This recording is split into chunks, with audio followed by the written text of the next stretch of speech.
secara di square ya, kemudian secara inverse filtering. Nah, kita sekarang akan mempelajari metode dekonvolusi yang lain ya. Nah, metodenya itu disebut sebagai optimum winner filter ya. Itu. Jadi ini nanti untuk hari ini kita membahas tentang metode dekonvolusi yang terakhir ya. Kemudian kita setelah itu masuk ke step berikutnya dari pengolahan data seismik, yaitu koreksi statik ya. Oke, kita awali dulu yang metode pertama ya, yaitu tentang optimum winner filter ya. Oke, jadi kita masih masuk di step ini dulu ya, deconvolution. Nah, sekarang kita melanjutkan metode dekonvolusi yang lain ya, yaitu menggunakan konsep optimum winner filter ya. Nah, seperti apa sih optimum winner filter itu ya? Jadi di sini kita akan mencari ya suatu operator filter ya, untuk nantinya operator tersebut kita akan gunakan untuk proses dekonvolusi ya. Nah, operatornya itu diberi nama sebagai winner filter ya. Kenapa ya? Karena penemunya ini adalah si winner ya. Jadi untuk menghargai jasa penemunya, maka nama filternya disebut sebagai winner filter. Nah, caranya seperti apa? Yaitu rumusnya seperti yang bisa kalian lihat di depan ini ya. Jadi yang matriks sebelah kiri ini adalah hasil autokorelasi antara input ya, input data seismik yang akan kita dekon ya. Kemudian yang di tengah ini adalah operatornya nanti ya, atau filternya, winner filternya yang akan kita cari. Kemudian yang di sebelah kanannya sama dengan ini adalah hasil cross korelasi antara input ya dengan output yang kita inginkan ya. Jadi secara persamaan matematis itu bentuknya seperti ini ya untuk optimum winner filter. Nah, nanti masing-masing matrix itu didefinisikan seperti yang ada di bawahnya ini ya. Jadi sekali lagi yang sebelah kiri ya, paling kiri ini adalah matriks autokorelasi ya. Kemudian yang di tengahnya adalah operatornya atau winner filternya yang akan kita cari sebagai inverse wavelet ya ini ya. Kemudian yang ini yang paling kanan ya, kanan sama di sebelah kanannya sama dengan itu adalah hasil cross korelasi ya. Cross korelasi antara input dengan output yang kita inginkan ya. Nah, ini autokorelasi itu berarti sama saja dengan korelasi dengan dirinya sendiri ya. Jadi kalau autokorelasi dari input ya berarti dia input dikorelasikan dengan input itu sendiri ya. Nah, nanti kalau kita sudah punya susunan matriks seperti ini, maka langkah berikutnya adalah kita mencari operatornya atau optimum winner filternya ini. A0 ya, A1, A2 dan seterusnya sampai ke AN-1 ya. Kemudian kalau kita sudah dapat operatornya ini, nanti akan kita kalikan atau kita konvolusikan ya terhadap input sehingga kita mendapatkan hasil aktual ya dari proses dekonvolusi ya. Jadi secara flow itu ada di gambar di sebelahnya ya. Jadi kita punya output yang kita inginkan seperti apa gitu ya. Kemudian output ini kita lakukan cross korelasi terhadap input ya. Kemudian inputnya juga dilakukan korelasi terhadap input itu sendiri atau kita sebut sebagai autokorelasi. Kemudian hasil autokorelasinya nanti digabungkan dengan cross korelasi ya. Berarti kalau misalkan ini matriks A, ini B, ini C, berarti yang kita cari adalah B ya. Jadi B sama dengan inverse A dikali C gitu ya. Nah, di sini kita dapat winner filternya, berarti yang tengah ini. Nah, winner filter ini nanti kita konvolusi dengan input sehingga kita dapat hasil dekonnya atau aktual outputnya ya. Gitu. Nah, ini flow-nya seperti ini.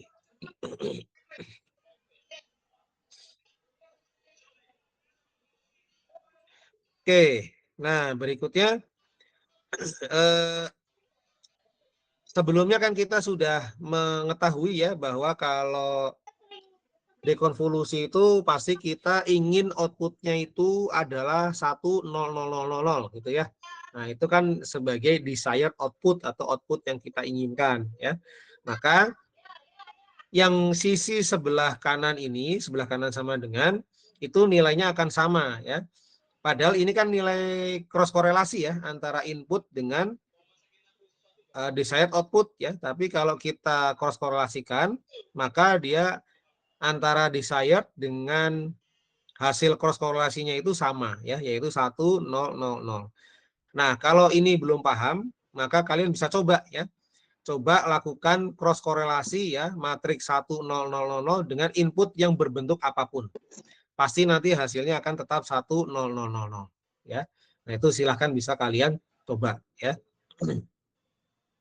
Jadi kalau kita pingin hasilnya itu adalah spike yang benar-benar koefisien reflektivitas ya, maka bentuknya adalah seperti ini ya, 1,000 sampai terakhir ya.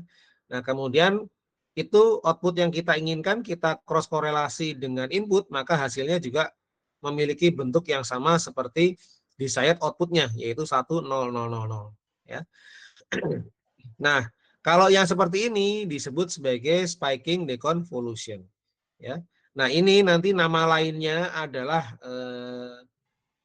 zero lag ya, zero lag spiking deconvolution. Nanti pembuktiannya ada di slide berikutnya ya. Jadi maaf, bukan zero lag ya, tapi lag-nya itu 1 ya, kita sebut sebagai spiking deconvolution. Nah, nanti dari pembuktian lag 1 itu akan menghasilkan bentuk matriks seperti ini. Tapi itu nanti ya. Jadi intinya kalau spiking deconvolution ya, itu bentuknya adalah seperti ini. Jadi yang sisi kiri ini adalah hasil autokorelasi input, kemudian yang di tengah ini adalah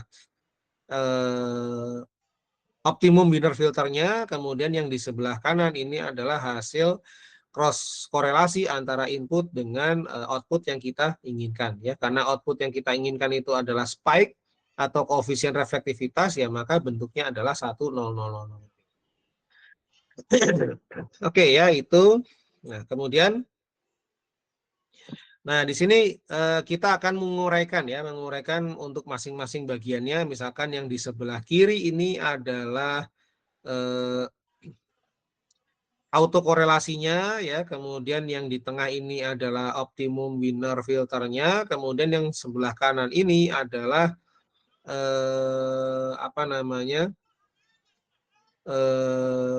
cross korelasi antara input dengan output yang kita inginkan ya.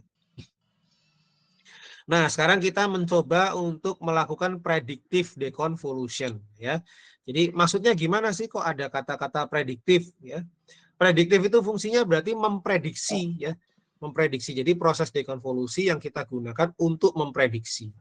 Nah, di sini ada output ya, output yang kita inginkan itu X dalam kurung T plus 2 ya. Sedangkan inputnya adalah X dalam kurung T ya. Jadi di sini maksudnya apa? Kita akan memprediksi nilai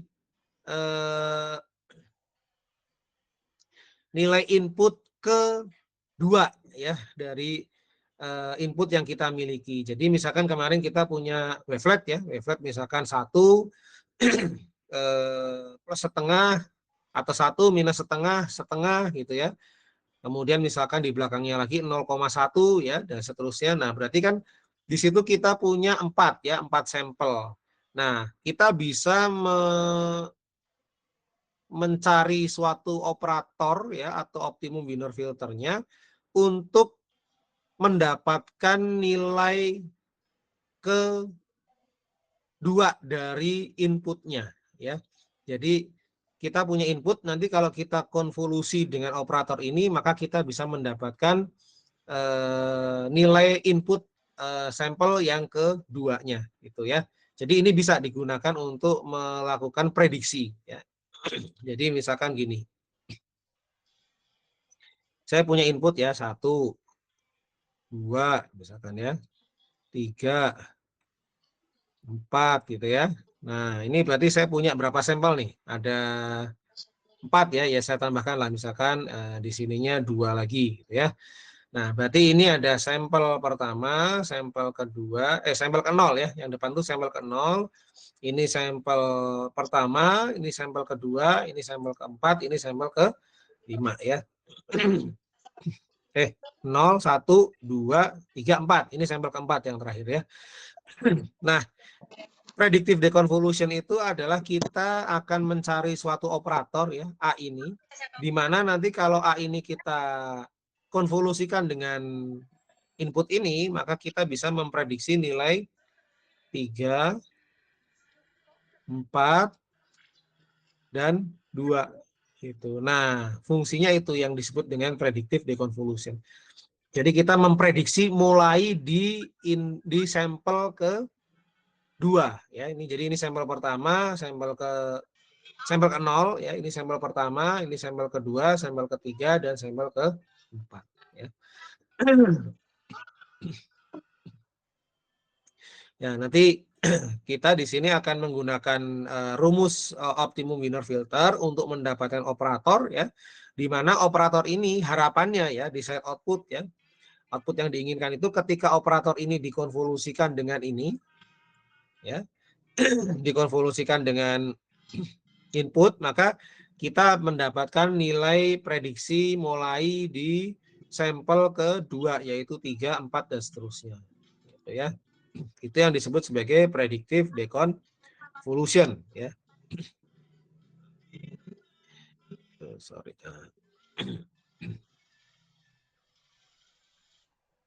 Ya, jadi itu predictive deconvolution. Kita bisa memprediksi pada sampel tertentu dan selanjutnya ya. Berarti ini kita prediksi sampel kedua dan selanjutnya 3, 4, 2 dan seterusnya ya. Jadi ini output yang kita inginkan.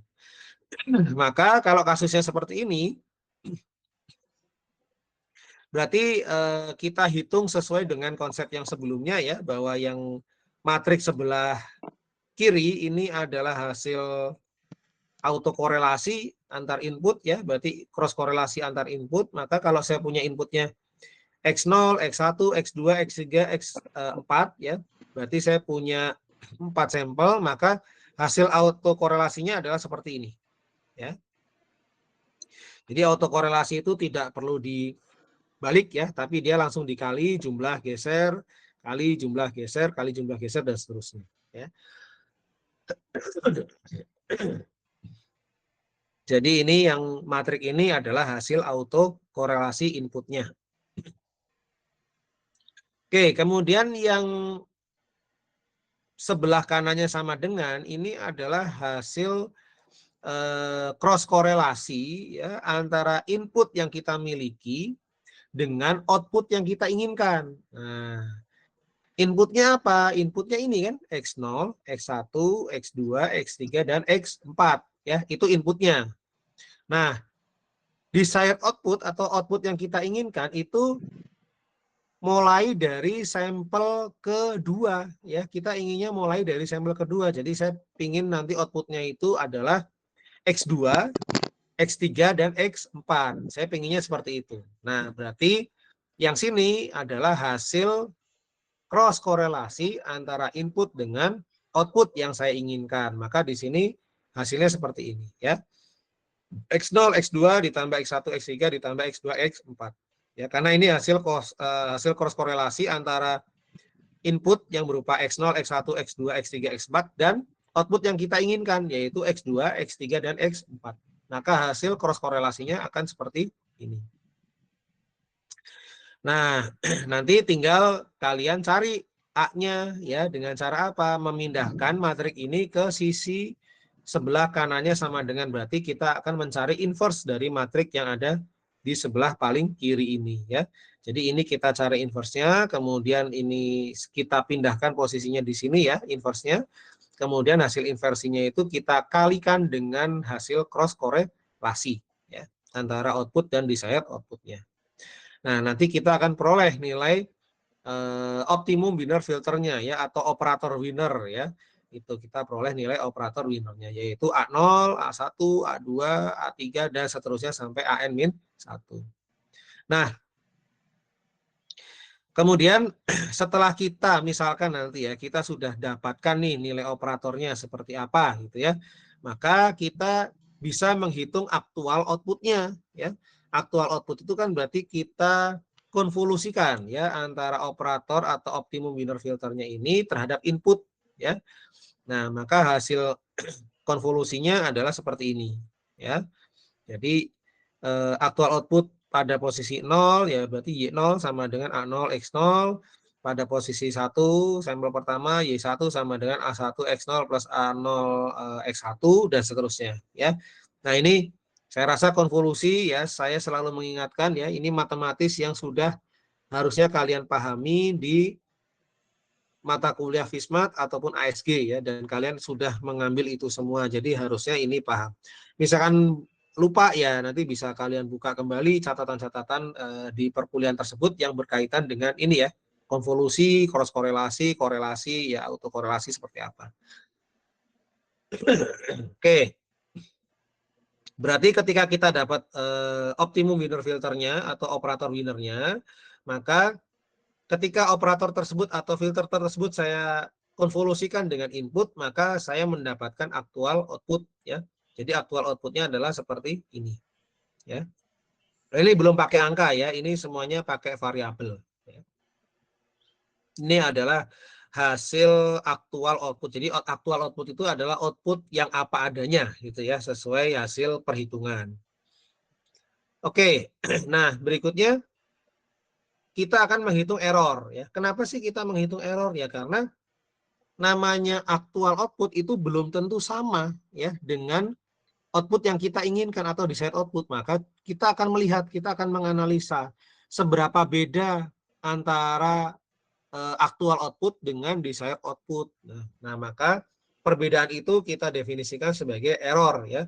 Jadi kita akan mencari errornya, di mana error ini adalah nilai atau selisih ya, nilai dari selisih antara output yang kita inginkan dengan aktual outputnya ya.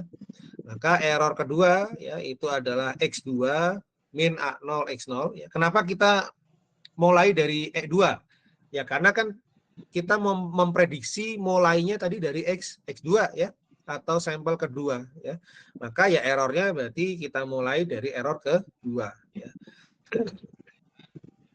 Jadi E2 itu yang X2 dikurangi hasil prediksinya yaitu A0 X0 kalau kita back ya. Nah, di sini kan hasil prediksi. Kemudian error ketiga adalah nilai output yang diinginkan dikurangi dengan hasil prediksinya atau aktual outputnya ya. Kemudian sampel keempat juga sama ya, errornya berarti sampel keempat dikurangi hasil prediksi atau aktual outputnya ya, ini dan seterusnya ya. Jadi X2, X4, X2, X3, X4 00. Nah, ini tinggal dilanjutkan ke bawahnya ya. Oke. Nah, kemudian kalau kalian lihat di sini ya, ini kan E2, E3 ya. Saya rasa ini kurang indah ya. Kenapa? Karena errornya dimulai dari E2. Maka saya bisa menambahkan E0, E1 ya sebelum E2 ini agar bentuknya itu konsisten ya. Jadi dari 0 sampai ke 6. E0-nya ya berarti X0 ya, E1-nya berarti X1. Dikurangi apa? Ya tidak dikurangi apa-apa karena kan dia prediksinya mulai di sampel kedua ya. Jadi X0 dan X1 itu hanya untuk menambahkan saja sehingga bentuknya itu lebih konsisten ya, karena di sini dimulai dari 0 gitu ya. Jadi E0, E1, E2 dan seterusnya sampai E6 ya. Jadi ini trik matematik saja. Sehingga dari bentuk ini ya. Nah, bentuk ini bisa kita rearrange ya atau kita bentuk ulang bahwa hasil ini itu adalah hasil perkalian konvolusi ya, perkalian konvolusi antara koefisien filter yang bentuknya 1, 0 ya, koma min AI ini, AI itu maksudnya berarti min A1, min A2, min A3 dan seterusnya gitu ya, dikali dengan input series atau deret inputnya ya, yaitu X0, X1, X2, X3 sampai X4 ya. Gitu. Nah, bentuk ini ya, saya ulangi lagi, bentuk ini itu ternyata adalah hasil konvolusi ya antara koefisien dari filternya, tapi dalam bentuk ini ya, koefisien filternya 1,0, min A1, min A2, min A3, min A4 gitu ya. Kemudian dikali input deret inputnya ya, yaitu X0, X1, X2, X3 dan X4 ya. Nanti hasil konvolusi itu nanti hasil bentuknya seperti ini ya. Nah, berarti di sini kita bisa menentukan berapa sih besar error ya dari operator yang kita dapatkan. Nah, besarnya error itu merupakan selisih ya, selisih antara output yang kita inginkan dengan output aktualnya ya, atau aktual outputnya.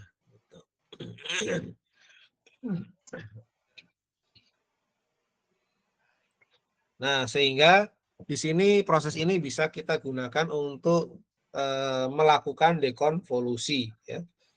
Nah, flow-nya untuk dekonvolusi seperti ini ya. Jadi kalau saya punya input ya, kemudian saya lihat ya panjang inputnya berapa ya, kemudian saya mau memprediksi sampel ke berapa atau kita sebut sebagai lag ya.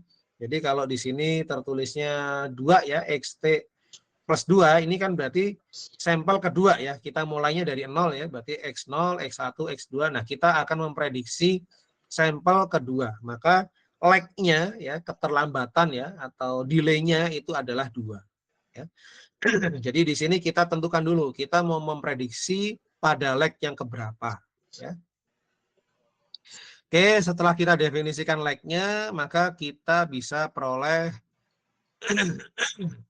apa namanya prediction filternya ya, atau optimum winner filternya untuk memprediksi pada lag tersebut ya. Nah, hasil operatornya ini kita konvolusi dengan input ya, sehingga kita dapat hasil prediksinya ya, yaitu tadi seperti di X2, X3, X4 dan seterusnya ya. Jadi kita dapat hasil prediksinya. Kemudian dekonvolusi itu adalah selisih antara input dengan yang kita prediksi ya. Maka input dikurangi yang kita prediksi itu adalah hasil outputnya, yaitu hasil dekonvolusinya ya.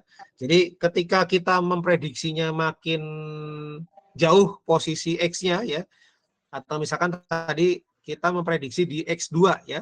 Nah, kalau kita mau memprediksi di X6 ya, berarti hasil outputnya nanti wave-nya atau wavelet-nya itu makin lebar ya.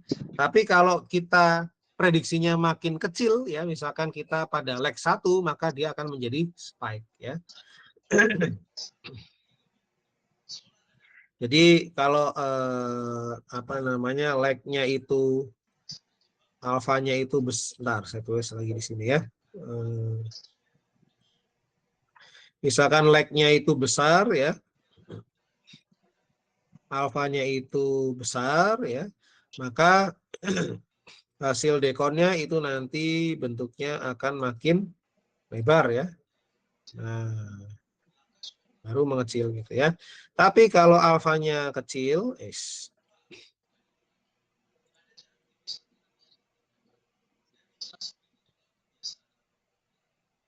kalau alfanya kecil ya, maka hasil prediksinya ya berarti hasil dekonnya dia makin kecil ya.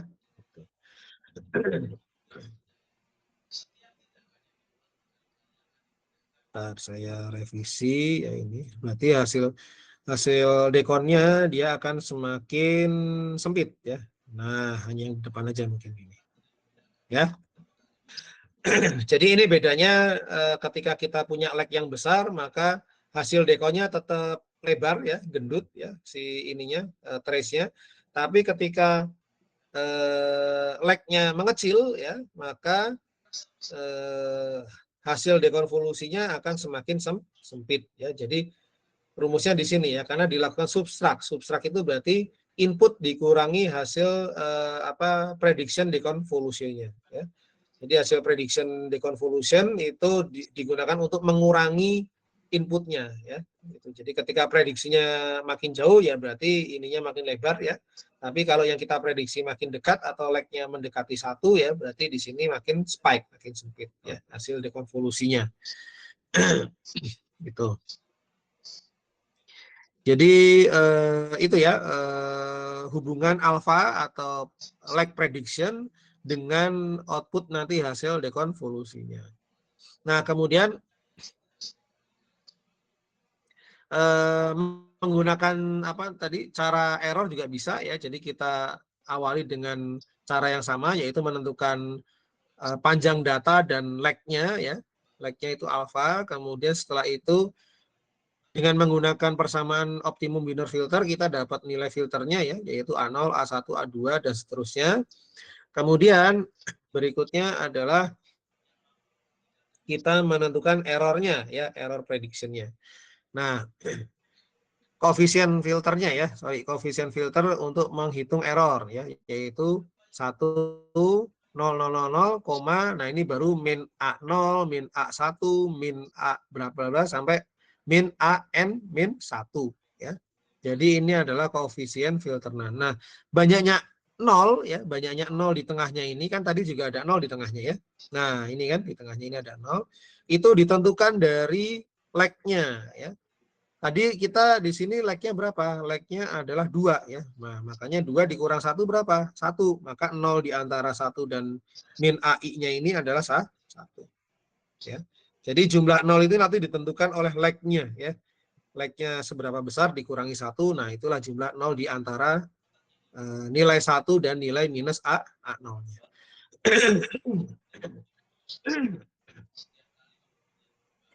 Oke, nah dari sini berarti kita bisa menghitung error ya. Besarnya error gimana? Ya tinggal koefisien filter ini dikonvolusi dengan input. Maka nanti akan kita peroleh nilai errornya ya, nilai error. Sehingga dari nilai error itu nanti kita dapat nilai prediction filternya ya. Prediction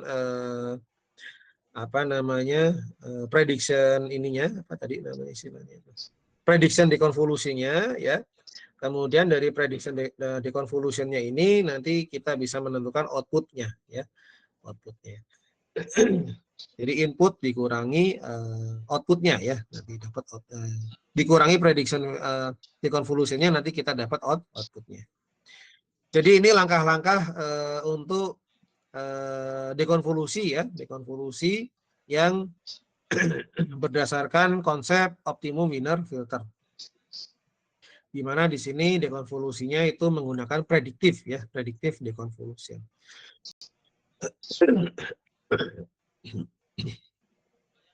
Oke, nah sekarang tadi ya saya akan menjelaskan bahwa rumus ini ya, rumus ini itu nanti ketika lag-nya itu 1, dia akan menjadi ini ya. Jadi ketika rumus ini, awalnya kan rumusnya ini ya. Nah, ketika lag-nya itu 1, nanti dia akan menjadi ini. Ya. Nah, pembuktiannya gimana? Pembuktiannya ada di slide ini. Ya. Jadi, saya tuliskan kembali persamaan optimum winner filternya. Ya. Berarti yang sebelah kiri ini adalah hasil autokorelasinya, yang tengah ini adalah operator filternya atau optimum winner filternya. Kemudian yang sebelah kanan itu adalah hasil cross korelasi antara input dan output yang kita inginkan. Ya. Nah, di sini kalian bisa lihat ya, ini seperti biasa ya, ini autokorelasi sama ya. Kemudian di sini adalah optimum winner filternya. Nah, yang di sini itu tidak dimulai dari R0 tapi dimulai dari R1. Kenapa sih dimulai dari R1? Karena di sini prediction lag-nya 1 ya. Berarti kita akan memprediksi apa? Kita memprediksi nilai X1-nya ya, nilai X1-nya berapa gitu. Nah, kita menggunakan operator winner filternya nanti. Maka hasil korelasi antara input ya yang kita miliki yaitu X0, X1, X2 dan seterusnya dengan output yang kita inginkan yaitu X1, X2 dan X3 adalah ini ya, R1, R2, R3, R4 dan R5. Kok tahu ya silakan cek di slide sebelumnya ya.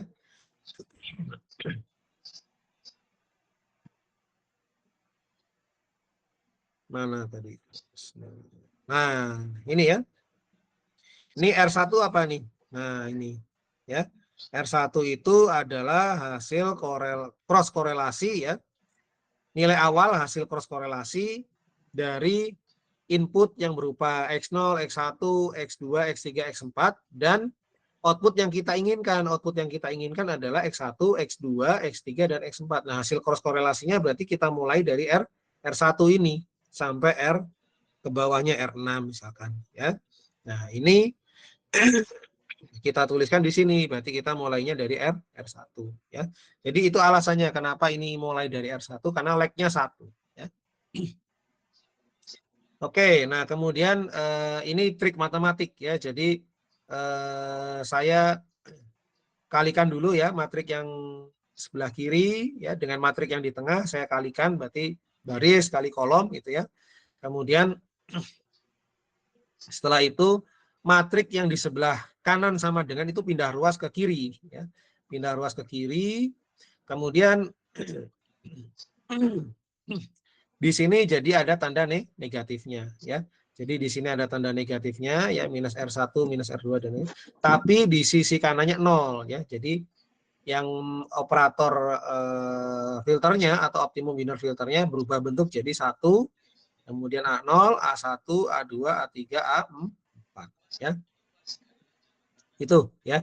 Jadi alasannya kenapa bentuknya bisa seperti ini ya karena ini kita kalikan dulu ya. Jadi antara yang autokorelasi dengan operator kita kalikan, kemudian si matrik cross korelasinya ini pindah ke sisi sebelah kiri gitu ya.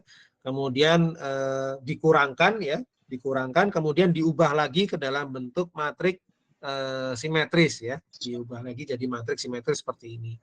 Nah, kemudian ini bisa kita rearrangement ya di kita bentuk ulang, hasilnya menjadi seperti ini ya.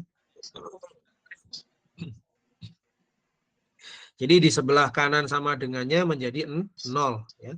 Oke, kemudian ini kan bentuknya kurang apa ya? Kurang cakep lah ya, kurang simetris ya, kurang indah.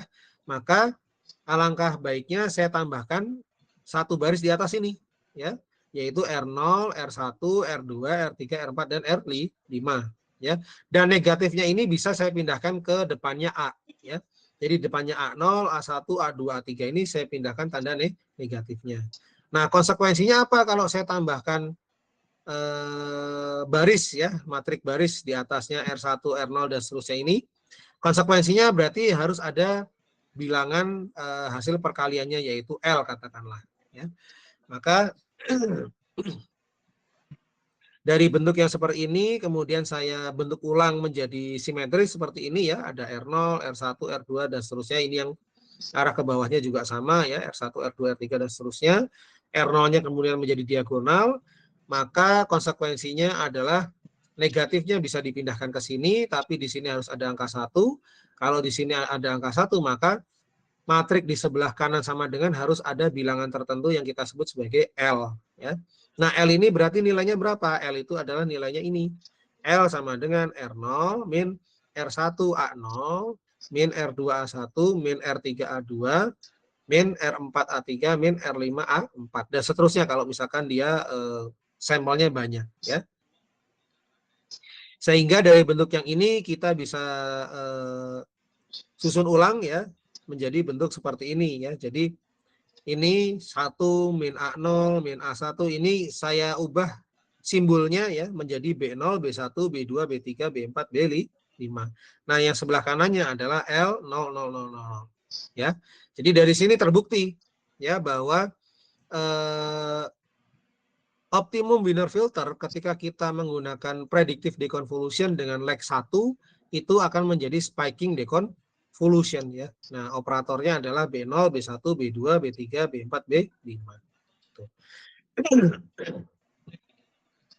Jadi ini pembuktian ya bahwa untuk prediction lag 1 maka rumus optimum winner filter akan menjadi spiking deconvolution, ya.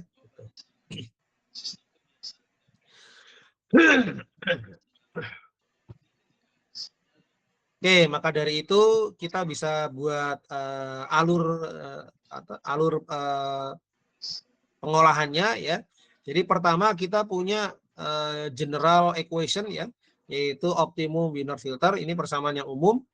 Kemudian kita mau menentukan operator agar nanti ketika kita konvolusi kita bisa mendapatkan hasil seperti yang output kita inginkan, ya, atau desired output gitu. Nah, maka dari itu kita bisa langsung menentukan untuk yang zero delay spike, ya, berarti outputnya hasil cross korelasinya itu adalah 1,0000. Kita dapatkan spiking deconvolution, atau kita pakai prediction, kita pakai predictive deconvolution, tapi lag-nya berapa? Lag-nya 1. Kalau lag-nya 1 kembali lagi ke spiking deconvolution. Tapi kalau lag-nya tidak 1, ya berarti dia menjadi predictive deconvolution biasa, ya. Nah, inilah konsep dari predictive deconvolution, ya, yang nantinya akan kita gunakan di pengolahan data seismik.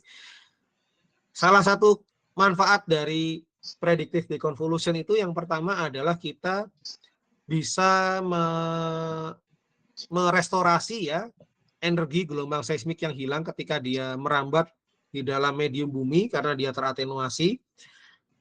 Yang tadinya wavelet-nya gendut, kita dekon, ya, jadi spike, ya, wavelet-nya.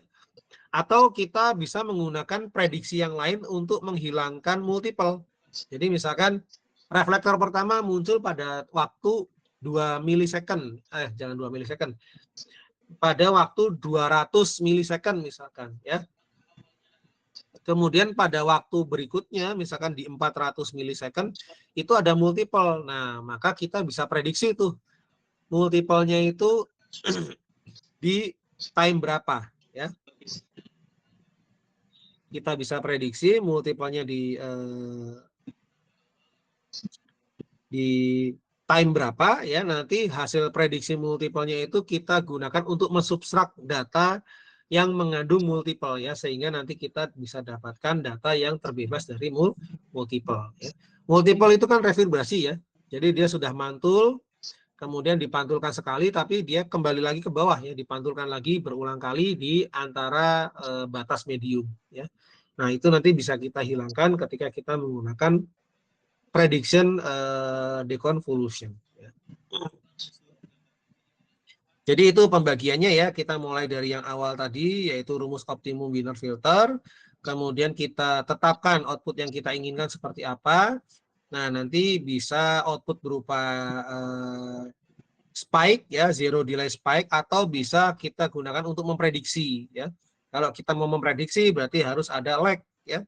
Nah, ketika lag-nya 1, maka dia akan kembali ke spiking deconvolution, ya. Oke, sebentar.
Oke, sorry ada delay sebentar ya. Saya lanjutkan kembali tadi. Nah, ini ya.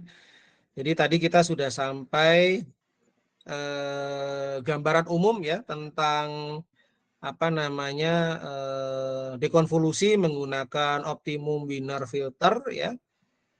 Nah, di sini yang pertama paling umum itu adalah persamaan optimum Wiener filter ya. Tadi sudah dijelaskan di slide pertama. Kemudian kita tentukan ya outputnya mau seperti apa gitu ya. Kalau outputnya spike ya berarti kita tulis bagian kanan sama dengan itu adalah 1 0 0 0 0 gitu ya. Nah, kita dapatkan zero delay spike namanya. Nah, kalau kita outputnya itu ingin memprediksi sampel tertentu, maka ada yang namanya prediction lag ya atau alpha. Nah, kita di situ bisa menentukan output yang kita inginkan sesuai dengan sampel keberapanya ya. Nah, kemudian ketika sampelnya itu satu, ternyata dia akan kembali menjadi spiking deconvolution ya. Tapi kalau sampelnya tidak satu, maka dia hasilnya adalah predictive deconvolution ya. Jadi kita bisa memprediksi itu sampel ke berapapun ya. Kita bisa prediksi sampel kedua, sampel ketiga, keempat dan seterusnya ya. Itu. Nah, nanti ini fungsinya apa? Fungsinya untuk mengeliminasi multiple ya. Multiple itu kan misalkan reflektor pertamanya pada waktu atau TWT 200 milisecond. Nah, biasanya itu waktu 2 kali lipatnya itu akan muncul kembali ya.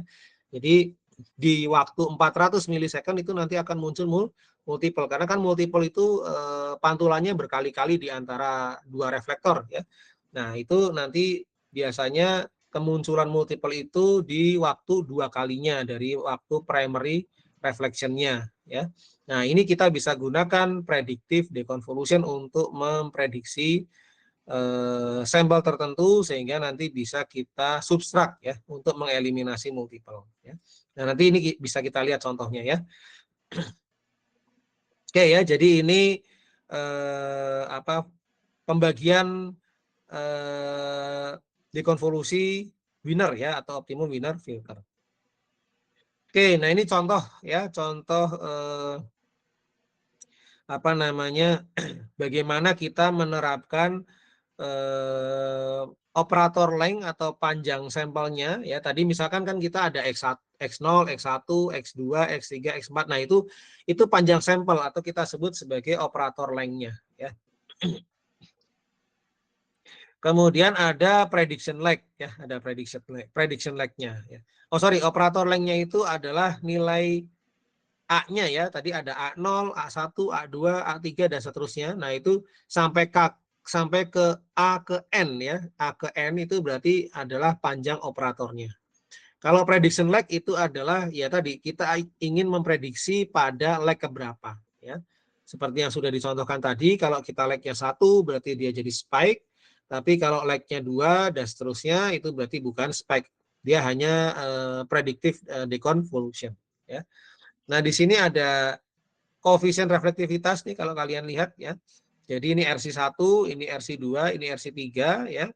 RC4, RC5, RC6 ini jadi satu di sini. Ya, ini spike semua. Kemudian koefisien reflektivitas ini saya konvolusi dengan minimum phase wavelet ya. Nah, minimum phase wavelet itu bentuknya seperti ini ya. Nah, ini hasil konvolusinya. Berarti ini seismic trace-nya ya. Oke. Nah, kalian bisa lihat di sini ya, ketika saya konvolusi dengan minimum phase wavelet, kira-kira terlihat jelas tidak posisi dari koefisien reflektivitasnya? Ya, tidak terlihat di sini ya. Ini kan jadi wiggle ya, ini wiggle ya. Nah, posisi pastinya di mana sih ininya koefisien reflektivitasnya kan nggak terlihat jelas ya. Sedangkan kita kan pinginnya seperti ini ya. Nah, ini yang kita peroleh di seismik ya seperti ini. Kemudian kalau itu maka langkah berikutnya adalah saya lakukan dekonvolusi ya.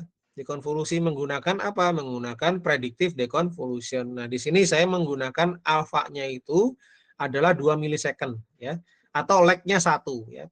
Kenapa kok 2 milisecond itu lag 1 ya? Karena 2 milisecond itu adalah sampling time ya. Jadi kalau lebar sampling time yang kita ambilnya 2, yaitu sama saja kita hanya loncat 1 kali dari sampel sebelumnya ke sampel berikutnya. Berarti itu prediction lag-nya 1 ya. Jadi alfanya 1. Kalau alfanya misalkan 10 ya berarti prediction-nya berapa? 5 ya. Karena kan loncatnya dari 0 ke 10 itu berarti 5 kali loncatan per 2 milisecond ya. Nah, karena saya ngambilnya 2 berarti dia loncat 1 kali ya. Maka prediction lag-nya 1. Nah, ini saya lakukan dekonvolusi dengan prediction lag yang sama ya, yaitu 1 atau 2 milisecond sesuai sampling time. Kemudian di sini yang berbeda adalah operator dekonvolusinya ya, operator dekonvolusinya. Nah, ternyata bisa kalian lihat di sini ya, setiap nilai operator length itu menghasilkan kualitas yang berbeda-beda ya. Berbeda-beda. Nah, ini ya dari yang atas ya, mulai dari 20 ya operator length-nya 44, 94 dan seterusnya ya, sampai 444 ya, ini operator length-nya. Nah, di sini kita bisa lihat ya, ternyata yang paling bagus itu adalah yang ini. Ya, yang operator length-nya paling tinggi yaitu 444. Taunya gimana? Ya, pertama kita bisa lihat kemiripannya ya, ini dengan ini. Jadi hasil dekonvolusinya dengan koefisien reflektivitasnya. Nah, ini ya. Ini mirip ya, mirip. Itu yang pertama. Yang kedua, kita lakukan korelasi antar trace-nya sendiri ya, atau kita sebut autokorelasi hasil dekonvolusinya. Jadi ini saya korelasi dengan trace ini sendiri, hasilnya ini. Nah, kalian bisa lihat ini bersih ya. Belakangnya bersih. Jadi ini spike kan. Nah, jadi mirip seperti yang tadi apa? 1,0,0,0,0,0. Nah, itu ya. Jadi ini spike yang belakangnya bersih ya. Maka dari itu ini yang paling oke ya, 444. Nah, ini di slide-nya ada sedikit kesalahan. Jempolnya ini turun ke bawah ya, saya naikin ke sini. Nah,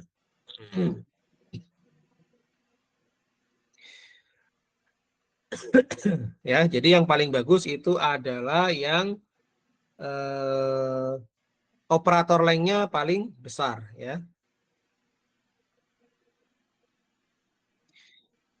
Oke, berikutnya cara lain untuk ngeceknya bahwa hasilnya itu sudah spike atau belum, itu kita lihat amplitude spektrumnya ya.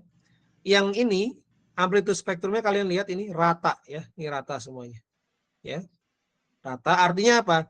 Kalau seperti ini berarti menandakan bahwa ini benar-benar spike ya. Gitu. Nah, bandingkan dengan yang lain, nah ini masih naik turun ya, ini juga renggang-renggang ya, ini apalagi ini ya. Nah, berarti yang benar-benar spike adalah yang amplitude spektrumnya itu konstan ya, atau mendekati konstan. Ini kan lebih trennya lebih lurus ya dibandingkan yang lain ya. Ini trennya lebih lurus. Berarti ini yang hasilnya lebih oke. Nah, sama juga ke contoh yang lain ya ini ya. Cuma bedanya apa? Di sini bedanya kalau saya menggunakan minimum phase wavelet, yang ini kalau yang ini saya menggunakan mix phase wavelet ya. Nah, ini hasil seismogramnya seperti ini ya. Kemudian saya lakukan dekonvolusi ya, prediktif dekonvolusi tapi yang lag-nya 1, berarti ini spiking deconvolution ya. Saya lakukan dengan nilai operator length yang berbeda-beda ya. Jadi yang paling tinggi ini berarti nilai operatornya lebih banyak ya. Tidak hanya sedikit. Kalau ini kan sedikit ya. Misalkan sampelnya 2, berarti 20 dibagi 2 berapa? 10, berarti ini operatornya hanya ada 20, hanya ada 10 ya. Jadi A0, A1, A2, A3, A4, A5, A6, A7, A8, A9, berarti hanya ada 10. Kalau 292 ini berarti operatornya ada berapa? Nah, tinggal dibagi saja ya, 292 dibagi 2 ya. Berarti kira-kira berapa ini? Ya, bisa dihitung ya. Yang jelas ada di 100 lebih ya, nilai jumlah operatornya ada di 100 lebih ya. Jadi A1, A0, A1, A2, A3 sampai ke A100 ya, itu ada semua di sini. Jadi ini jumlah operatornya lebih banyak ya. Oke. Nah, hasilnya bagus yang mana? Ya kalau kita lihat ternyata tetap bagus yang operator length-nya itu banyak ya, atau nilai operator length-nya itu besar ya. Memang tidak sebagus yang minimum phase wavelet ya, tapi setidaknya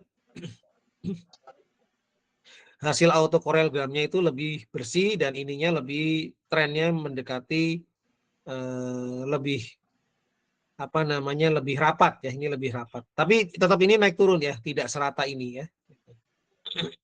Jadi untuk kasus mix wavelet ya kemungkinan nggak terlalu berpengaruh untuk yang operator dekonnya itu, operator lengthnya itu besar ya. Ini hampir mirip sih sebenarnya ya, antara yang mana nih misalkan. Nah, antara 94 ke atas ya, ini nilainya sih hampir mirip ya, hampir mirip. Gitu. Ya ambil saja paling amannya yang paling tinggi ya. Oke, ini contoh penggunaan predictive deconvolution di mana lag-nya 1 ya, atau sama saja dengan spiking deconvolution. Nah, ini sama ya, cuman ini menggunakan minimum phase, kemudian di sini kalian bisa lihat ya. Tadi kan yang dirubah-rubah adalah operator length-nya ya. Sekarang yang dirubah adalah lag-nya ya. 2, 8, 20, 32 dan seterusnya. Ini lag-nya yang dirubah, tapi operator length-nya sama ya, 128 milisecond ya. Tuh. Nah, kira-kira bagus yang mana ya? Kelihatan di sini yang lebih banyak, yang amplitude spektrumnya rata yang mana? Yang ini ya. Yang lainnya kan hanya ada di depan ya, depan. Ini hilang sini ya. Kalau sedangkan yang lag-nya 2 ini, lag-nya 1 atau 2 milisecond itu hampir ada semua ya ini ya. Berarti untuk minimum phase ya dengan operator length yang sama, maka lag-nya yang paling bagus adalah di lag 1 ya atau 2 milisecond. Ya, yang ini pun sama ya. Mix base flat itu untuk dari amplitude spektranya juga ini rata ya. Berarti dia spike. Kemudian hasil autokorelagamnya pun sama ya. 1 di awal ya, di belakangnya habis ya. Nah, ini. Hanya ada 1 di depan spike ya. Nah, ini juga sama ya, hanya ada 1 di depan spike, di belakangnya kecil-kecil ya. Nah, kalau yang atasnya dia masih lumayan gede kan. Terus ini enggak terlalu spike ya, mulai gendut ya. Ini gendut, ini besar ya. Makin besar lag-nya ya dia makin gendut ya. Oke ya, itu kemudian berikutnya. Nah, ini masih sama ya, ini masih sama kayak yang tadi. Cuma beda di pre-whitening-nya saja ya, pre-whitening. Kemudian ini juga sama pre-whitening-nya.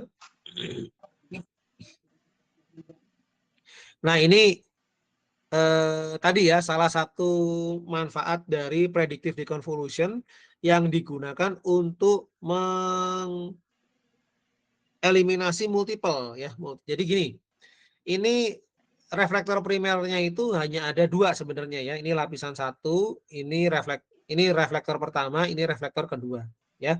Jadi primary reflektornya hanya ada 2 sebenarnya. Tapi karena dia ada beberapa kali pantulan ya, maka ada multiple ya. Maka bentuknya seperti ini kalau kita jadikan bentuk koefisien reflektivitas. Jadi yang 2 ini adalah koefisien reflektivitas untuk refleksi primer, yang belakangnya ini adalah koefisien refleksi untuk refleksi multiple gitu ya. Ini. Jadi sebenarnya reflektor utamanya itu 2, yang belakangnya ini adalah multiple. Jadi gimana seharusnya kan? Berarti harusnya kita hanya punya 2 ya. Nah, sekarang kita lakukan konvolusi dengan wavelet ya. Waveletnya adalah minimum phase wavelet ya, maka hasil seismiknya seperti ini. Jadi di depan ini muncul akibat adanya reflektor, yang belakang ini muncul akibat adanya multiple. Nah, kemudian saya lakukan dekonvolusi ya. Saya lakukan predictive deconvolution, kemudian saya substrak ya. Predictive deconvolutionnya itu adalah ini. Ya, predictive deconvolutionnya itu ini lag-nya 172, berarti 172 itu dihitungnya dari 0,2 ya. Ini satuannya second 0,2, berarti ini kalau dibikin second itu nilainya 0,172 ya. Jadi dari sini ke sini lebih ya itu sekitar 172 ya. Jadi lag-nya sampai sini ya. Nah, kemudian saya gunakan lag ini tapi operator lengthnya lebar ya, lebar yaitu 168. Maka kita bisa menghilangkan yang belakangnya, yang multiple-nya ya, ini. Nah, ini kita substrak ya, kita substrak. Kemudian hasilnya hanya ada yang di depannya saja ya. Jadi multiple-nya hilang. Kemudian setelah itu kita lakukan proses apa namanya? Spiking deconvolution. Jadi setelah multiple-nya hilang, kita lakukan spiking deconvolution, dapatlah ini ya, spike. Nah, ini ada reflektor pertama, ini ada reflektor kedua ya. Gitu. Nah, kemudian cara lain pun sama ya. Saya lakukan dengan panjang operatornya 120 ya. Lag-nya 52 lebih kecil ya. Berarti kan dia akan memprediksi di sekitaran sini ya. Memprediksi di sekitaran sini. Belum menyelesaikan satu gelombang ya. Jadi dia memprediksinya di sini sehingga hasil apa namanya predictive deconvolution-nya dia tidak bisa menghilangkan multiple-nya ya. Jadi ketika di substrak masih tetap ada ini multiple-nya ya. Jadi itu kalau kita menggunakan lag yang terlalu kecil. Jadi pakai lag yang kira-kira multipelnya itu muncul di mana. Nah, kita mulai batasnya misalkan di sini ya. Berarti dari sini ke sini itu panjangnya 170-an ya, berarti 172 misalkan di sini ya. 172 milisecond. Nah, ketika kita pakai lag yang sebesar itu, maka kita bisa memprediksi yang bagian belakang ini. Ketika sudah bisa memprediksi yang bagian belakang, maka kita bisa mengsubstrak ya input ini dengan yang belakangnya ini di substrak ya, di substrak. Jadi tinggal ini. Nah, kalau ini dia tidak bisa mensubstrak dengan maksimum karena apa? Karena lag-nya terlalu kecil ya. Nah, ketika di spike deconvolution ya ini spike betul, tapi yang belakangnya juga masih muncul ya. Reflektor multipelnya muncul ini ya. Jadi multipelnya masih tetap ada. Jadi langkah pertama adalah kita prediktif decon dulu ya, baru selanjutnya adalah spiking decon, baru kita dapat nilai yang benarnya dari trace seismicnya. Gitu ya. Jadi ini pemanfaatan spiking deconvolution dan predictive deconvolution untuk mengeliminasi noise coherent atau multiple ya. Oke, nah ini contoh data ya yang sebelum dan sesudah dilakukan dekonvolusi ya. Nah ini kalian bisa lihat ya. Ini apa namanya inputnya ya, data raw-nya yang paling kiri ya. Kemudian yang B, C, D, E ini adalah gambar hasil dekonvolusi dengan lag yang sama ya. Dengan lag yang sama tapi berbeda di operator lag-nya ya ini. Nah, cara ngeceknya hasil dekonnya sudah betul atau belum itu dilihat dari hasil auto korelogramnya ya. Jadi hasil dekon ini dilakukan auto korelasi ya. Nah, kita lihat yang paling bersih yang mana ya.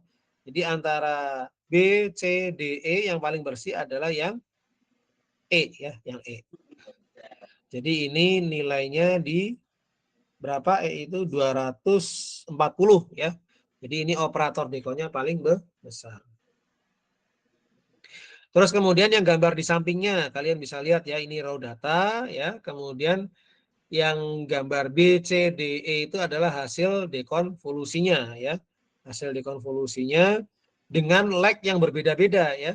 Tapi operator lagnya sama. Nah, di sini yang berbeda adalah lagnya. Nah, B itu adalah lag-nya 12, C 32, D 64, dan E adalah 128. Nah, jelas yang paling bersih yang mana? Hasil autokorelogramnya. Ya, berarti yang lag-nya kecil, yang 12 ya, yang ini. Yang lainnya masih terlihat multiple ya. Nah, ini ya. Di autokorelogramnya terlihat jelas ya. Jadi yang sudah betul itu kita bisa apa namanya? Bisa cek ya di hasil autokorelogramnya. Kalau hasil autokorelogramnya itu bersih ya hanya ada satu spike kemudian bawahnya bersih ya berarti dia apa namanya? Dekonvolusinya sudah menggunakan parameter yang tepat.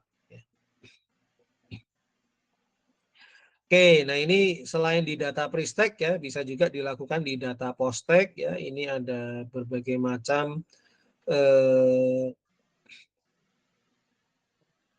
hasil dekonvolusi ya. Nah, yang paling bagus yang ini ya, dia spike ya.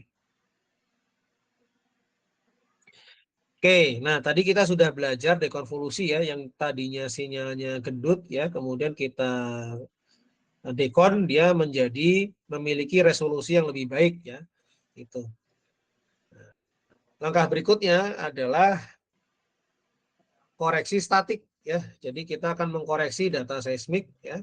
Karena pada saat akuisisi itu kita tidak selalu berada di suatu lapangan yang permukaannya itu horizontal sempurna ya. Kadang permukaannya undulasi, nah maka dari itu kita perlu melakukan koreksi statik ya. Jadi koreksi statik itu adalah koreksi yang berhubungan dengan posisi geofon dan shot ya.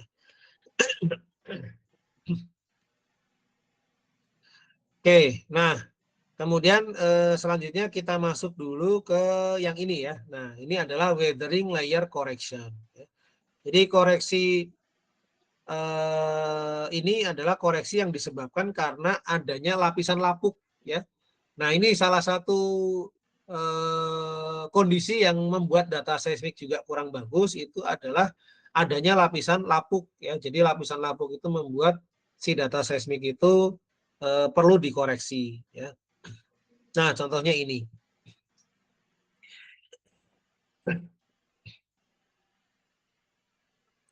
Ini yang atas ini adalah weathering layer, ya, atau lapisan lapuknya. Yang bawah ini adalah lapisan yang sudah solid, ya. Nah, seandainya di bawah ini, di bawah geofon ini adalah lapisannya tidak lapuk, ya, berarti kan waktu yang dibutuhkan dari sini ke sini itu adalah DS dibagi VC, ya. Seandainya tidak ada yang lapuk di sininya, ya. Berarti DS dibagi VC, ya, langsung, ya. Dan nilai DS dibagi VC itu akan sama dengan TU atau T uphold, ya.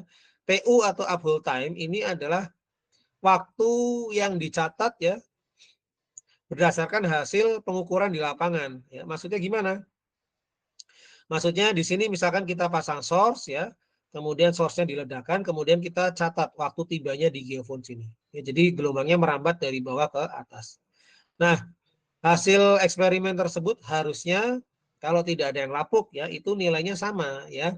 Jadi TU ini sama dengan DS dibagi VC, ya. Tapi karena ada yang lapuk, maka gelombang itu kan melewati medium yang berbeda kecepatan, ya. Jadi dia melewati yang VC dulu, kemudian dia melewati yang VW. VW ini adalah kecepatan gelombang pada medium lapuk, ya, atau weathering layer.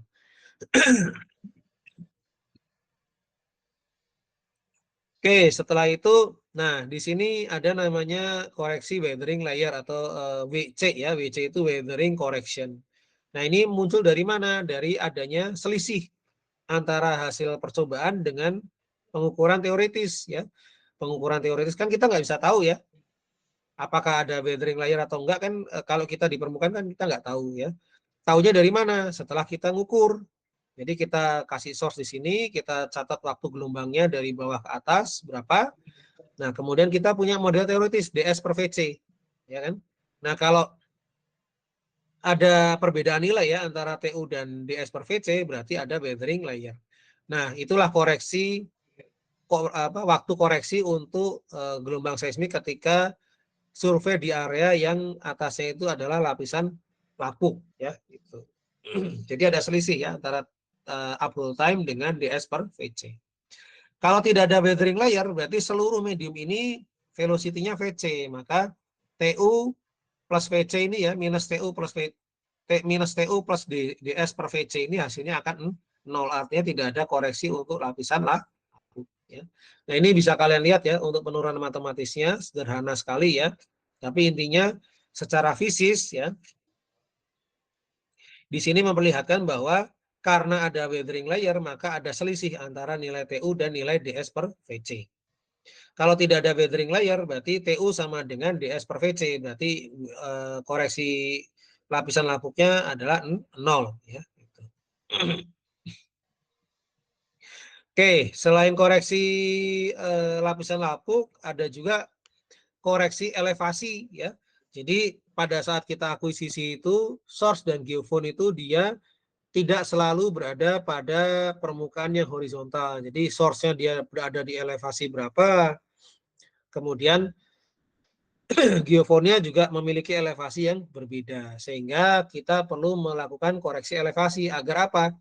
Agar semua perhitungan waktu itu mengacunya pada datum, ya, fungsinya itu. Jadi fungsi dari koreksi elevasi adalah agar semua pengukuran itu seolah-olah diukurnya berasal dari datum dan menuju ke datum itu lagi, ya. Gitu. Jadi ini poin penting dari koreksi elevasi, ya.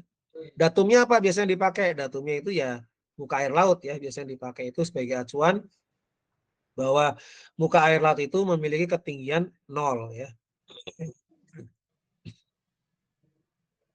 Oke, nah ini kurang lebih seperti ini, ya. Jadi source-nya itu misalkan di sini, ya, di dalam lubang, ya. Kenapa di dalam lubang, ya, kan biar energinya maksimal, ya, source-nya, maka kita simpan di dalam lubang. Ya. Nah, kemudian geofonnya bisa jadi di tempat yang lebih tinggi ya di sini, karena kita survei tidak selalu berada di permukaan yang horizontal sempurna ya, bahkan seringnya di permukaan yang tidak horizontal. Maka contohnya kurang lebih seperti ini ya. Jadi saya punya source di sini, kemudian geofonnya ada di permukaan sini. Nah, tujuan dari koreksi statik atau koreksi elevasi ini apa? Agar seolah-olah source-nya itu nggak di sini, tapi di sini.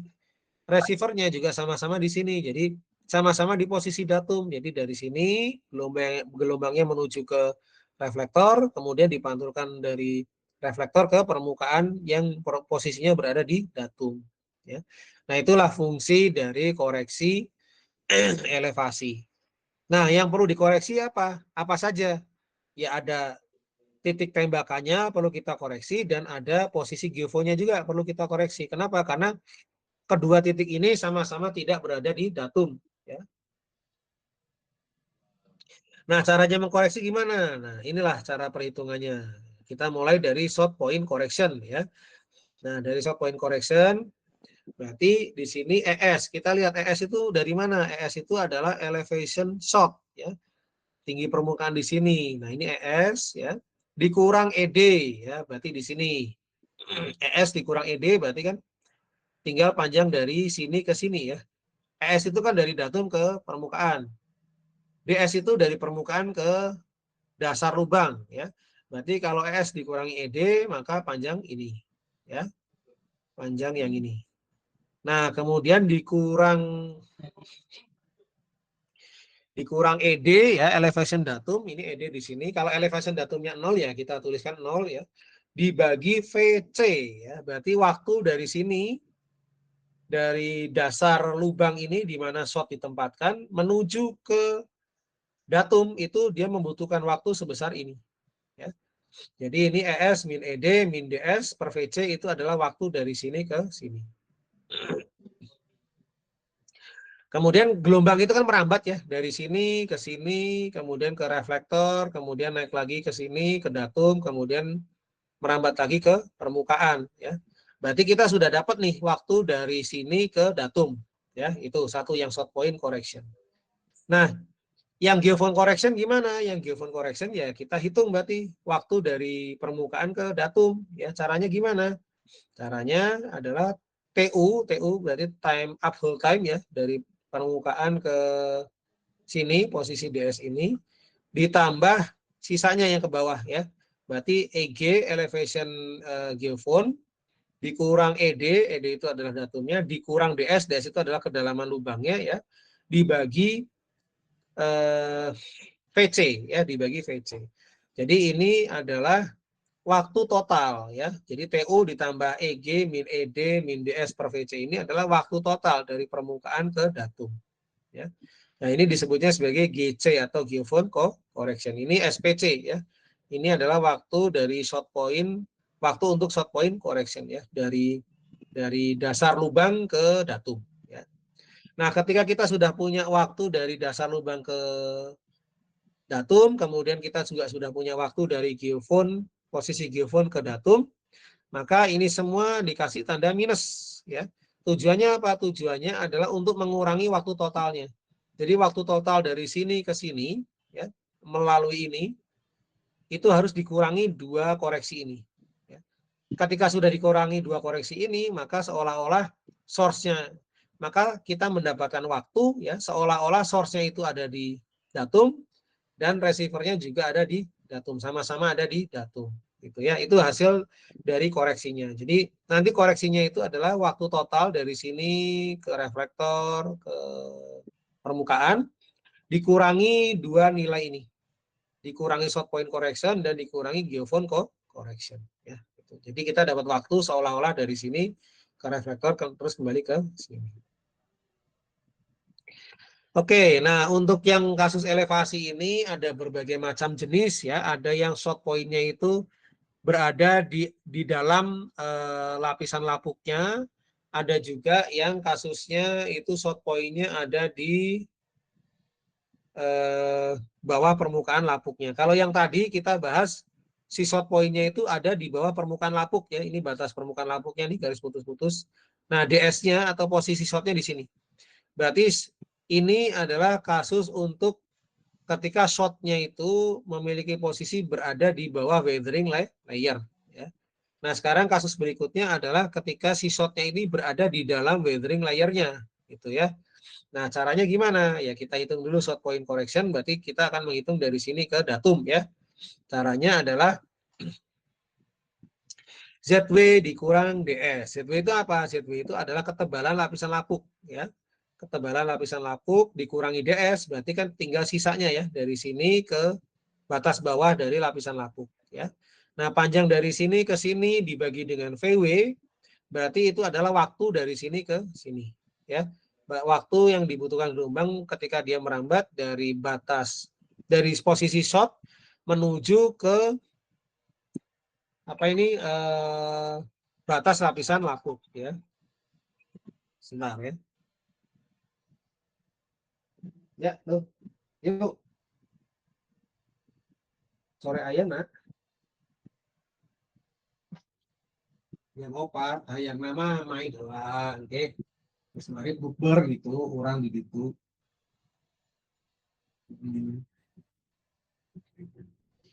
Ya, paling setengah 7 lah, sebentar. Kan ngena bukber. Rumah nonton. Aman. Aman. Nah. Namun bisa berarti orang infokan ke Budiana. Siap, kita bantu. Nuhun ya, per jamnya sabar. Per jamnya sabar. Ah, sorry, kemakan. Siap, ya, oke Budian nu iya ya, nu ngobrol. Siap. Nuhun nontonnya, nuhun.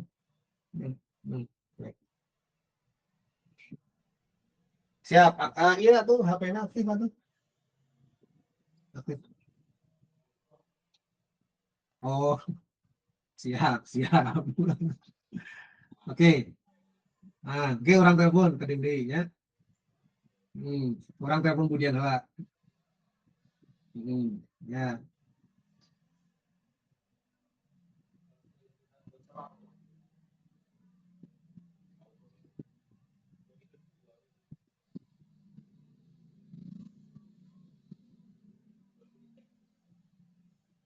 Oke, saya lanjutkan ya. Jadi yang berikutnya ini adalah kasus di mana posisi shotnya itu berada di dalam lapisan lapuknya. Berarti kita harus menghitung satu-satu ya, menghitung waktunya itu dari mulai posisi shot menuju ke batas lapisan lapuk, kemudian dari batas lapisan lapuk ini menuju ke datum ya. Nah, caranya seperti ini. Berarti ZW dikurang DS ya, dapat dari sini ke sini, panjangnya dibagi VW berarti waktu ya, waktu dari sini ke sini. Kemudian kita hitung lagi dari sini ke sini ya, lintasannya panjangnya adalah ES, elevation shot, dikurang ED berarti elevation datum ya, dikurang ZW, jadi dari ES ini dikurang tebelnya lapisan lapuk ya, itu adalah panjang lintasan dari batas lapisan lapuk ini ke sini. Nah, kemudian dibagi VC, agar mendapatkan waktu tempuh dari sini ke sini ya. Kenapa dibaginya VC ya? Karena lapisan di bawah lapuk ini memiliki cepat rambat gelombangnya VC ya. Kemudian berikutnya untuk geofon gimana? Geofon, nah kita lihat dari sini ya. Berarti ini ada dua lintasan ya, dari posisi geofon ke batas lapisan lapuk, kemudian dari batas lapisan lapuk ke datum ya. Berarti ZW dibagi VW ya. Itu adalah waktu dari elevation dari permukaan ke batas lapisan lapuk. Kemudian EG min ED dikurang ZW itu adalah panjang lintasan dari batas lapisan lapuk ini menuju ke datum ya. Nah, ini dibagi VC ya. Kalau lintasan dari sini ke sini dibagi VC. Kemudian kalau dari permukaan ke batas lapisan lapuk dibagi VW ya. Jadi ini kita peroleh waktu dari datum menuju ke geofon ya. Nah, berarti di sini kita sudah dapat ya shot point correction dan geofon correctionnya. Sehingga nanti ini kita gunakan untuk mengkoreksi ya ketika kita punya data gelombang seismik dari shot menuju ke reflektor, kemudian menuju ke geofone, maka kita kurangi nilai dengan nilai shot point correction dan kita kurangi lagi dengan nilai geofone correction ya. Sehingga kita mendapatkan waktu seolah-olah shotnya itu berada di datum sini dan receivernya juga berada di datum ya itu. Jadi sekali lagi untuk yang shot point correction, koreksi shot point ya, berarti kita harus menghitung waktu dari posisi shot ke batas lapisan lapuk, kemudian kita juga harus menghitung waktu dari batas lapisan lapuk ke datum ya. Caranya untuk yang dari shot ke batas lapisan lapuk ini ZW dikurang DS dibagi VW. Untuk yang dari batas lapisan lapuk ke datum berarti rumusnya adalah ES min ED min ZW ya. Karena kita cari panjang lintasan ini dibagi VC. VC itu adalah velocity cepat rambat gelombang di daerah di bawah lapisan lapuknya. Ya. Jadi kita peroleh waktu dari batas lapisan lapuk ke datum. Nah ini dijumlahkan, nah, maka kita akan peroleh koreksi shot point. Ya. Kemudian untuk geofonnya sama ya prinsipnya, menghitung waktu dari datum ke batas lapuk, kemudian dari batas lapuk ke permukaan. Nah, dari datum ke batas lapuk berarti rumusnya EG min ED min ZW ya dibagi VC. Kemudian dari batas lapisan lapuk ke permukaan berarti ZW dibagi VW. Nah, ini dijumlahkan maka kita akan mendapatkan nilai koreksi untuk geofone. Nah, nanti total waktunya kita kurangkan dengan dua nilai koreksi ini ya, dengan nilai dari koreksi shot point dan koreksi geofone. Jadi kita peroleh waktu seolah-olah source-nya itu di datum ya, kemudian elevasinya geofonnya juga di datum. Jadi sama posisinya ya. Nah, menghitung ZW gimana? ZW ini adalah ketebalan lapisan lapuk, ngitungnya adalah dengan ini. Metode seismik refraksi ya. Nah, ini contoh sederhana kalau batasnya adalah horizontal ya, maka kita bisa menggunakan rumus ini. Kalau tidak horizontal ya berarti kita perhitungannya menggunakan apa? Yang sudah pernah diajarkan di metode seismik ya, ada time term ya, ada tomografi refraksi ya. Itu macam-macam metodenya ya untuk menentukan ketebalan weathering layer. Oke, untuk pertemuan hari ini saya rasa cukup ya, dua materi ini, yaitu tentang dekonvolusi dan koreksi statik ya. Nanti kita sisa pertemuan satu lagi ya setelah libur lebaran. Saya rencananya akan menyampaikan tentang velocity analysis ya dan NMO atau DMO correction. Oke, itu saja dari saya. Silakan kalau ada yang mau ditanyakan atau didiskusikan ya. Yuk, Wahyu, silakan Wahyu. Baik Pak, izin bertanya Pak. Kan koreksi itu yang kalau saya tangkap tuh tadi itu yang di darat Pak. Nah kalau jadi misal survei seismiknya itu di laut itu bagaimana gitu Pak? Terus yang kedua itu yang dimaksud dengan lapisan lapuk tuh apa itu Pak? Saya kurang ngerti Pak. Oh, oke. Jadi kalau di laut ya, kita tidak ada koreksi statik ya. Kenapa tidak ada koreksi statik? Karena di laut kan geofonnya nggak naik turun ya, dia tetap berada pada depth tertentu ya di laut. Jadi di laut itu data seismiknya tidak perlu kita koreksi statik. Itu yang pertama. Karena air itu kan permukaannya datar ya.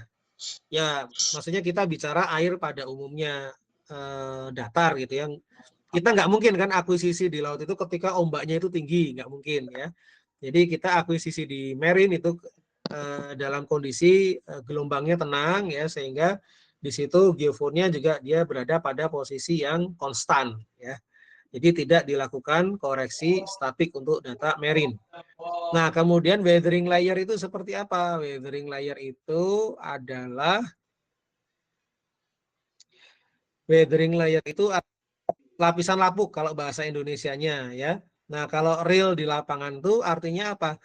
Ketika kita akuisisi itu biasanya di permukaan atas itu tanahnya gembur ya. empuk, tidak keras. Dia pada depth tertentu baru dia keras di bawahnya. Nah, lapisan yang gembur, empuk, lunak itu kita sebut sebagai weathering layer gitu. Nah, weathering layer ini sangat mengganggu ya karena dia velocity-nya rendah ya, velocity-nya sangat rendah. Jadi nanti seismiknya itu dia akan mulur ya, akan mulur atau delay sehingga data yang dihasilkan itu tidak bagus ya gitu. Nah, contohnya sebentar ya di slide metode seismik ya sudah saya berikan sebelum dilakukan static correction ya.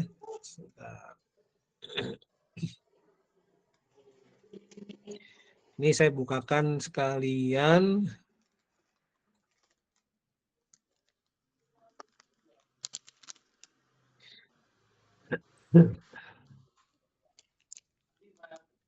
Kemarin itu mana ya?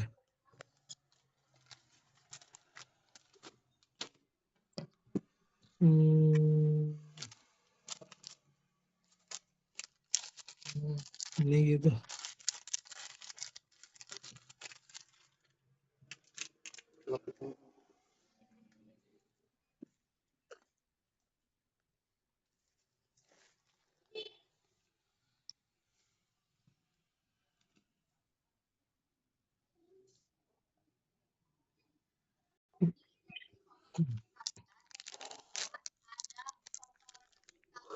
Jadi tadi mana ya? Sebelum ini kita ke weathering layer lagi ya.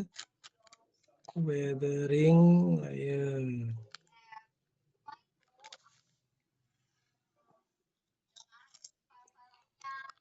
Nah, ini.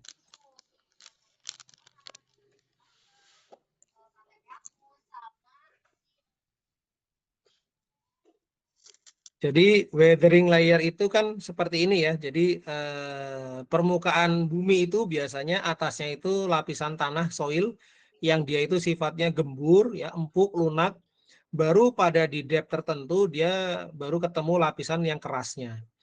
Ya, nah ini lapisan lunak di atas ini karena apa kok bisa lunak? Sebenarnya dulunya keras ya, tapi karena dia mengalami pemanasan, pendinginan ya, kemudian erosi ya, maka mengakibatkan tanah-tanah di atas ini menjadi soft ya atau gembur atau lunak atau rapuh ya. Lapuk ya, lapuk. Nah, ini yang disebut sebagai lapisan weathering layer karena di sini ada si lapisan ini merupakan lapisan yang mengalami perubahan cuaca ekstrim ya, panas, hujan, lama-lama lapuk. Nah, ini kalau ada lapisan lapuk ini nanti data seismiknya itu memiliki kualitas yang kurang baik. Kurang baiknya seperti apa? Nah, kurang baiknya itu seperti ini. Ini kalau kalian lihat ya. Nah, ini kalau ada lapisan lapuk dia kayak gini nih. Ya. Dia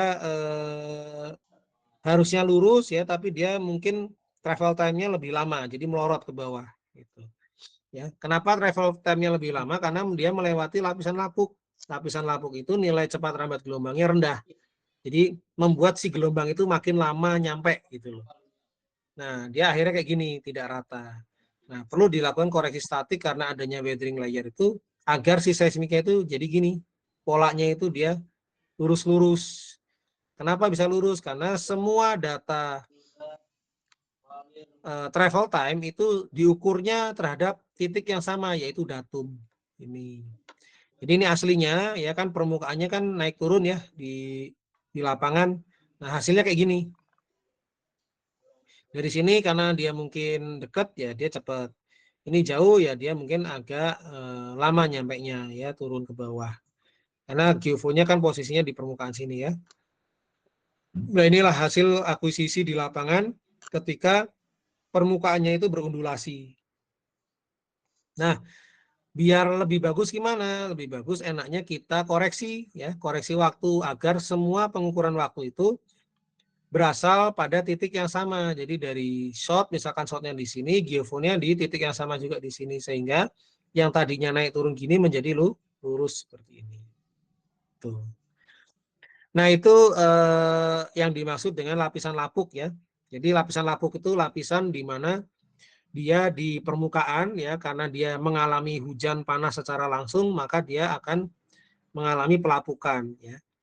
Nah, baru di kedalaman tertentu lapisannya itu mulai keras ya. Nah, di lapisan keras itu sebenarnya kita mulai menghitung waktu penjalanan seismik yang benar gitu. Itu Wahyu, gimana? Sudah kebayang atau masih belum? Sudah Pak, terima kasih. Ya, oke.